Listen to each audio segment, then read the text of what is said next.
కబ్జాలు అమ్ముకున్నాడు, ఎంత చెడ్డ పేరు తేవాలో అంత చేసిండు. అన్న పార్టీ కోసం పాపం ఇప్పుడు జనరల్గా మాట్లాడుకుంటే ఏపీలో పరిస్థితులు చూస్తున్నాం. పార్టీ కోసం ఎప్పటి నుంచో కష్టపడి కోట్ల రూపాయలు వెచ్చించి కోట్లు ఖర్చు పెట్టి వారి చివరి నిమిషంలో ఇంకొకటి ఎవరికో యూఎస్ నుంచి రావడం లేదా ఇంకొకటి ఎవరికో ఇవ్వటం, ఈ కష్టపడి చేసిందంతా వాళ్ళంతా పాపం వాళ్ళు రోడ్డు మీద పడటం, వాటి గురించి ఒక రాజకీయ నాయకుడికి మీరు ఏం చెప్తారు? ఇది దురదృష్టకరం. పిచ్చకుంట్ల పాలన అంటారు చూశారు, అది జరుగుతుంది. కానీ కష్టపడ్డాన్ని పక్కన పెట్టి, ఇప్పుడు నేను వరంగల్కి ఎన్నిసార్లు పోయినో, నేను కానీ క్యాండిడేట్ నేనే కదా అని నాకు ఇవ్వకుంటే ఎవడో నల్గొండ జిల్లాలోకి ఇచ్చారు. అసలు వాడికి ఏం సంబంధం లేదు, వాడు నోవే కన్సర్న్, నేను ఆడు పుట్టినోడిని. న్యాయం అది కాదు, కానీ అదే జరుగుతుంది. అందుకని చాలామంది వెళ్ళిపోయారు.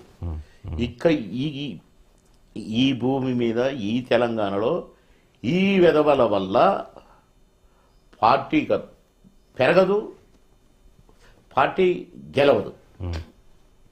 రాసి పెట్టుకోండి. ఎందుకంటే వీళ్ళ డబ్బులు తీసుకొని టికెట్లు ఇస్తుండ్రండి. ఇంత పెద్ద పార్టీకి పాపం నరేంద్ర మోడీ గారు, నడ్డా గారు ఎంత మంచి వాళ్ళు, ఎంత మంచి లీడర్స్. వాళ్ళు ఎంత మంచి లీడర్సో ఇక్కడంత బఫూన్ గాళ్ళు బయలుదేరారు. మీరు కేవలం సినిమాల్లోకి చేయకుండా రాజకీయ వెళ్ళడం వల్లే మిమ్మల్ని ఇండస్ట్రీ కొంచెం దూరంగా ఉంచింది అనుకుంటున్నారా? ఎందువల్ల? లేదంటే అది ఒకప్పుడు